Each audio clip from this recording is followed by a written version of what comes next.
bonjour à toutes et à tous, je vous remercie beaucoup d'être avec nous. Si vous nous rejoignez dans votre émission 100% marché financier, la Bourse de Paris qui actuellement flirte avec les 6600 points puisqu'elle est à 6597 en croissance de 0,24% par rapport au cours de la veille, dans cet environnement très mouvant, très incertain, qu'il faut manier avec beaucoup de prudence.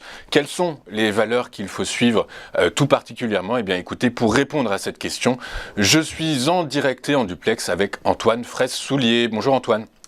Bonjour Louis-Antoine et bonjour à tous. Bonjour, je vous remercie beaucoup Antoine d'être avec nous ce matin. Je rappelle que vous êtes Financial Market Analyst chez eToro et qu'aujourd'hui, eh bien, vous allez nous parler de 3 valeurs qui méritent toute notre attention et on commence avec, avec Carrefour Antoine. Carrefour qui surperforme le CAC depuis le premier confinement, c'est-à-dire mars 2020 globalement.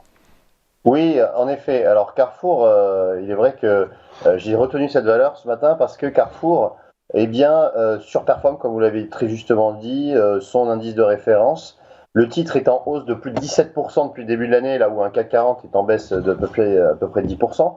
Et c'est vrai que lorsqu'on regarde le graphique, on voit qu'on a inscrit hier un plus haut depuis février 2018, donc un plus haut depuis 4 ans sur le titre Carrefour.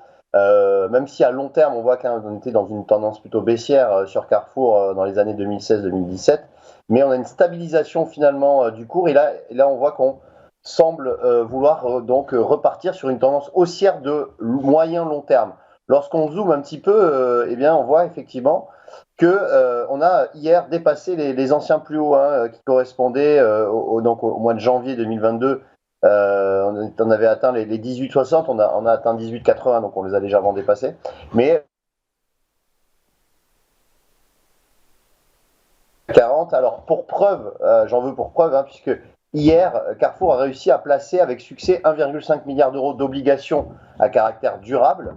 Et cette opération a reçu puisqu'il y a une demande totale de près de 8 milliards d'euros.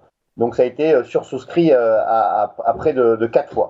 Voilà, donc en fait, on voit que tous les nuages se sont vraiment dissipés pour le titre Carrefour. Oui, c'est ça, le groupe Carrefour considéré comme une valeur défensive. Du coup, dans cet environnement, Antoine, quels sont les niveaux de résistance qu'il faut avoir en tête?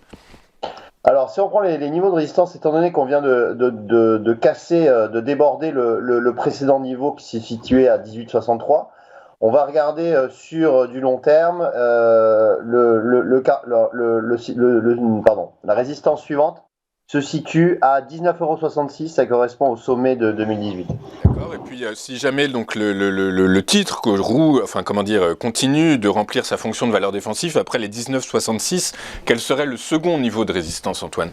Alors, si on devait dépasser le 19,66, on dirait beaucoup plus haut, puisque le niveau suivant se situe ici à 23,60 €. 23,60 €, d'accord. A contrario, comme d'habitude, Antoine, si jamais le cours devait inverser sa tendance moyen-long terme et donc repartir vers la baisse, il irait chercher quel premier niveau de support du coup? Alors, le premier niveau de support est très clair, il se situe à 16,50 €. 16,50 € et le second niveau de support? Le second niveau se situe à 14,56 €.